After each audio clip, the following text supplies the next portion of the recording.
Is that okay?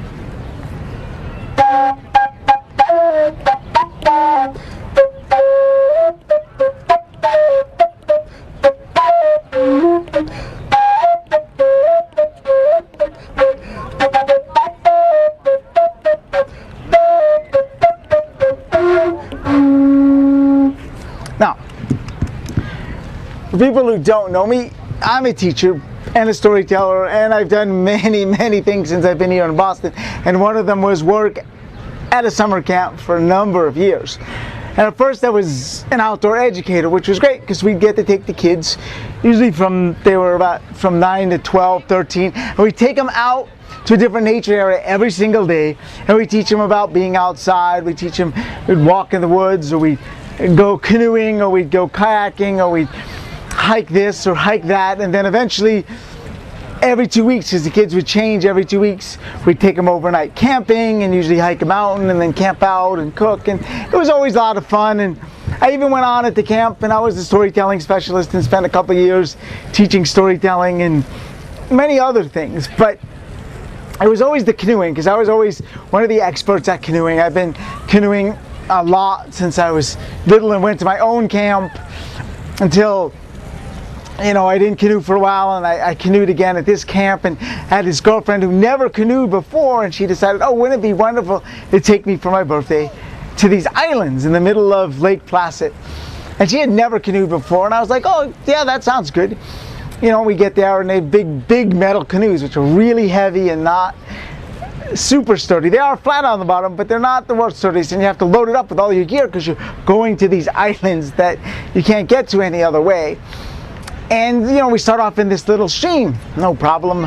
I said, I'll canoe, I'll show you how to do it in a bit, but let me, steer and stuff. Well, as soon as we got out of this stream, it's this huge lake. Like, about the nearest island that you could possibly camp on was a good 2 hours row away from where we are, which is pretty far when you haven't done it in a while. You're one person canoeing the canoe, and all your stuff is in the canoe, including you're wearing boots and jeans and all this stuff, because it's not exactly warm, even though it was summer.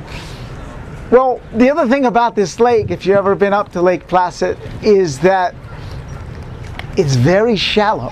So it's very big and it's very shallow. And so shallow means that when the wind blows, there are waves. Now, I had canoed on little, lakes. I had canoed down, streams and rivers, but I never canoed where there was waves, like whitecaps. And I had no clue on how to get through these whitecaps. And, she was oblivious, thinking, oh, this is great, this is no problem. And I was the one freaking out because the whitecaps are hitting the side of the canoe, the back of the canoe. I'm trying to get it to go the front of the canoe, and I was freaking out till we stopped at like this tiny little rock that literally was big enough for two people to stand on and say, oh, we could stay here for the whole time. She's like, this isn't a place to, camp. It was just literally a rock big enough for two people. But I didn't want to canoe for the next 2 hours to get to one of those islands because it was really far and those waves were pretty scary. But I got my nerve up and we got out and canoed, and after a day or so, I was much used to going through those whitecaps head first, and the canoe never tipped. But that's not the story I was thinking of. I was thinking of a story that happened just last summer it was. Me and a friend from work who is the outdoor expert, he was the sports guy, taught weightlifting and exercise and that stuff, said, oh, we'll go canoeing. He had been canoeing before, I had been canoeing, so we went up to Ipswich, and they have a really long trail you can take. It's about 6 to 8 hours, depending on how fast you go, to canoe from. They drop you off at one point, and then you canoe all the way back to the place where you started, where the canoe was. And it's all through this wildlife preserve. So it's really nice. We thought, oh, this is great. You can see a lot of animals and stuff. Well, again, it had been a really rainy summer, so the water was really high. And because of that, the trees had blossomed so much that they were hanging really low. So the combination of the water high, trees low, meant you had to constantly go underneath these branches.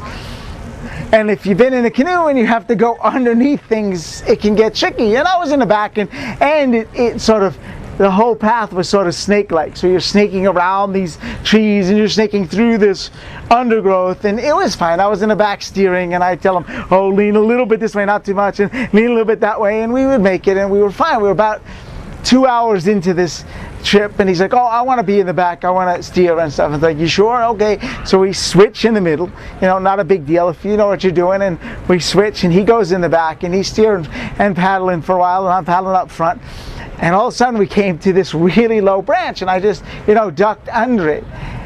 Well, the next thing you know, he leaned all the way to the side, which you never want to do in a canoe, because the whole canoe went whoosh, boom, right over. And we're in the middle of this nature preserve. It's this metal canoe, so it immediately starts filling up with water. So I flip it over so that, you know, we don't lose this canoe, and it's filled to the top with water. I'm trying to dump water out. All our stuff, luckily most of it floats, is like floating down this river, and people are trying to grab it for us. But there's no way to get back in the canoe because literally all around us is just swampland. I mean, it's all mud and muck and quicksand, and there's nowhere to stop. And so we literally had to grab onto this half-filled water canoe and start swimming for about a quarter mile because there was no other way.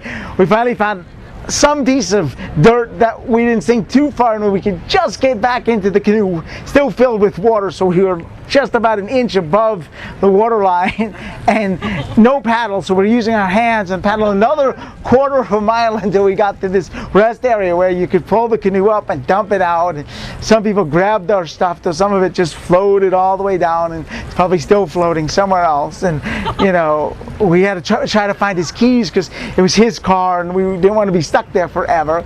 We did find the keys and we did, you know, dry out. It was luckily a really hot day like it's been here, so we didn't mind too much being in the dirty water, but it was still 6 hours to go. We got back in the canoe and I stayed in the back and he was real careful not to lean too far. And we watched many people that day, you know, try to go under branches and they would just flip right over and we'd help them. And we did end up making it back soggy and he did find his keys and I think only the camera got damaged. But you should be careful if you go out and to do water sports when it's hot in the city. But that's my story of canoeing in the Ipswich. Thank you.